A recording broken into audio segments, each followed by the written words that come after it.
الحمد لله الذي أهل علينا هذا الشهر الكريم شهر رمضان ونحن في صحة وأمن وأمان. الصلاة والسلام على النبي العدنان المبعوث رحمة للأنام عليه أفضل الصلاة وأزكى السلام وعلى آله الأطهار وصحابته الأبرار وتابعين ومن تبعهم بإحسان إلى يوم الدين. أما بعد، إخوة الإيمان، Allah Tabaraka wa Ta'ala nous a privilégiés et nous a permis d'atteindre ce mois de Ramadan, appelé le purificateur, Al-Mutahhir. Aujourd'hui, on va aborder plutôt la partie spirituelle de ce jeûne, qui est même le fond du jeûne.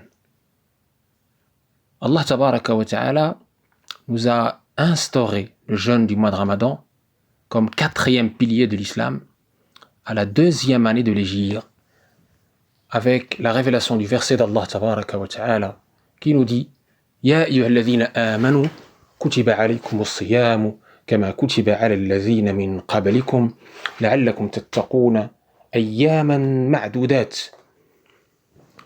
Allah Tabaraka wa Ta'ala nous dit dans ce verset: ô vous qui croyez, le jeûne vous a été prescrit comme il a été prescrit à ceux qui vous ont précédé. Ainsi, vous atteindrez la piété. Coran, Sourate 2, verset 183. Eh bien, ce jeûne est une école de patience, est une école de compassion, est une école de solidarité, est une école d'endurance par excellence. الصوم جنة، الصوم صبر، الصوم مدرسة عظيمة نتزود فيها. يقول الحق عز من قائل وتزودوا فإن خير الزاد التقوى واتقوني يا أولي الألباب. C'est une magnifique station de provisionnement. Mais la question qui se pose et s'impose à chaque année, comment faire pour que ce jeûne du mois de Ramadan ne soit pas une simple formalité, un simple jeûne du corps, un simple mimétisme ou une simple transformation de nos habitudes. C'est des gens qui effectivement mangent le jour vont plutôt manger la nuit, qui dorment la nuit vont dormir plutôt le jour. Ce n'est pas ça le fond du jeûne. Le jeûne, mes chers frères, mes chères sœurs, comme a dit les savants, il est composé de 3 niveaux. Le premier niveau, Sawmul Awam, c'est le jeûne du commun. Quelques savants l'appellent aussi Sawmul Bahaim. Ce jeûne des communs, il s'agit du premier niveau, qui est le minimum, s'abstenir, puisque la sémantique du mot jeûne, c'est s'abstenir, Sama Yasomu, s'abstenir de manger, de boire et de l'acte sexuel, de l'aube, al-fajr, jusqu'au coucher du soleil. Ça, c'est le jeûne du commun. Cette abstention alimentaire finalement, et puis aussi sexuelle, du fajr, al-subh, jusqu'au coucher du soleil. Mais il y a un deuxième niveau que nos savants spirituels, al-ulama al-amiloun, al-ulama al-rabbaniyoun, nous ont cité et nous ont incité à suivre et à observer. Il s'agit de ce niveau du jeûne d'abord de la langue, c'est-à-dire le fait de préserver nos sens et notamment la langue de tout ce qui est péché. Ça se résume au hadith du prophète sallallahu alayhi wa sallam: Man kana yu'minu billahi wal yawmil akhir falyaqul khayran aw liyasmut. Falyaqul khayran aw liyasmut. Celui qui croit en Allah et au jour dernier, qu'il dise du bien ou qu'il se taise. Donc notre langue doit être occupée, pas seulement en mois de Ramadan, mais notamment en mois de Ramadan, puisque c'est un mois privilégié, c'est une occasion précieuse d'approvisionnement, où les mérites sont multipliés, où Allah Tabaraka wa Ta'ala ferme les portes de l'enfer, ouvre les portes du paradis. C'est le mois du pardon, c'est le mois de la miséricorde, c'est le mois de l'abolition de l'enfer. Il a été privilégié ce mois par plusieurs spécificités, par plusieurs privilèges, par plusieurs qualités. Et c'est Allah qui décide de privilégier des occasions sur d'autres, des temps sur d'autres.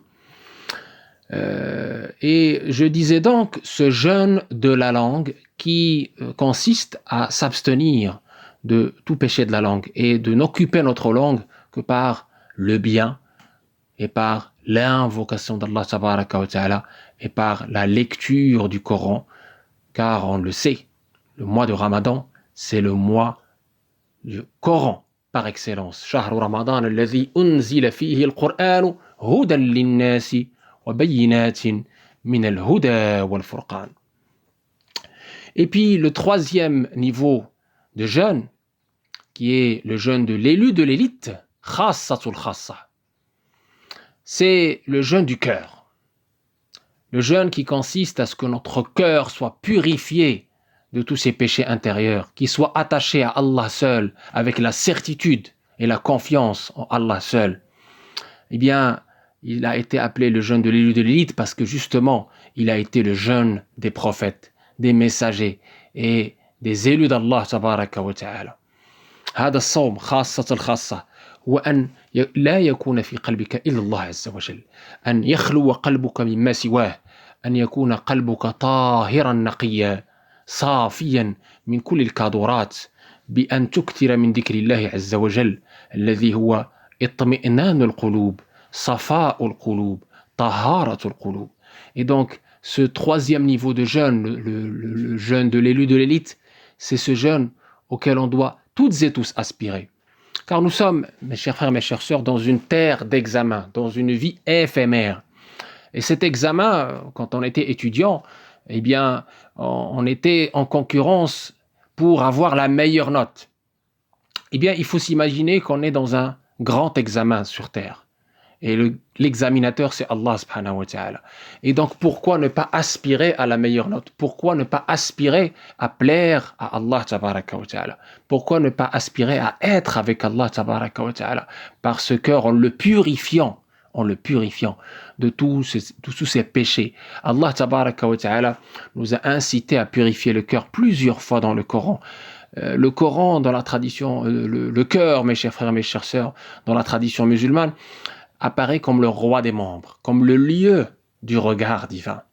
Allah tabaraka wa ta'ala dans le Coran nous incite à le purifier, nous parle des péchés intérieurs qu'il faut éviter comme on évite les péchés extérieurs.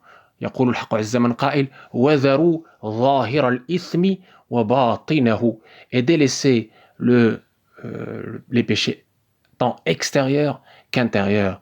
ويقول عز من قائل قل إنما حرم ربي الفواحش ما ظهر منها وما بطن. Et Allah a interdit les péchés tant extérieurs qu'intérieurs. Donc, pour résumer, donc ces trois niveaux de jeûne, le jeûne des communs, le jeûne des khawas, de l'élu, et le jeûne des khawas al-khawas, de l'élu de l'élite, qui est vraiment le niveau d'excellence qu'on doit tous, Inch'Allah Rahman Rahim, auquel on doit tous aspirer.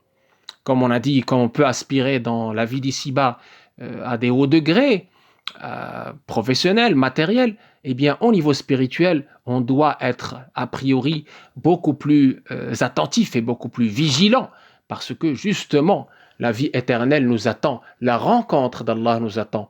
Et celui qui adore vraiment Allah, il n'adore pas que pendant le Ramadan. من كان يعبد الله عز وجل فإنه لا يعبد فقط في رمضان ولكنه يعبد في رمضان وفي غير رمضان وإنما شهر رمضان يتزود فيه لغير رمضان ويستمر على هذا النحو ما وراء رمضان حتى يلقى الله عز وجل وهو عنه راض. Et donc l'intelligent, la personne qui est intelligente, la personne qui est vigilante, la personne qui a bien compris sa mission sur terre, la personne qui a conscience de sa quête du sens, eh bien, il va se servir de Ramadan, de ce mois béni, comme tremplin, et non pas comme fin. Ça veut dire quoi? Ça veut dire que cette école du jeûne, cette école de l'endurance, cette école de la patience, cette école de la générosité par excellence, eh bien, il va, au-delà du Ramadan, continuer dans ce chemin de la piété, dans ce chemin des exercices spirituels, dans ce chemin de rapprochement d'Allah tabaraka wa ta'ala et de l'amour d'Allah tabaraka wa ta'ala. Donc les actes de bien, il ne va pas les arrêter avec le mois de Ramadan, mais il va se servir de Ramadan comme station d'approvisionnement et comme tremplin pour aller encore plus loin pendant toute l'année. Inch'Allah, c'est ça le but, parce qu'on n'adore pas le Ramadan, on adore le Seigneur du Ramadan. Donc soyons vigilants, mes chers frères, mes chères sœurs. Il ne s'agit pas d'un jeûne de la forme. Et là, je vais m'arrêter pour finir sur un hadith magnifique que je vous conseille de méditer, qui va dans le sens de ce jeûne du cœur, de ce jeûne du fond, qu'Allah tabaraka wa ta'ala veut de nous, et non pas le jeûne du mimétisme ou de la forme. Le prophète sallallahu alayhi wa sallam nous dit: من لم يدع قول الزور والعمل به فلا حاجة لله في أن يدع طعامه وشرابه. ويقول صلى الله عليه وسلم: رب صائم ليس له من صيامه إلا الجوع والعطش ورب قائم ليس له من قيامه إلا السهر. Donc le prophète sallallahu alayhi wa sallam nous met en garde et nous dit: celui qui, tout en jeûnant, ne délaisse pas le mensonge, le faux témoignage, les mauvaises paroles, en somme, eh bien Allah n'a pas besoin qu'il délaisse pour lui sa boisson et sa nourriture. Et il nous dit également combien de jeûneurs ne récoltent de son jeûne que la faim et la soif.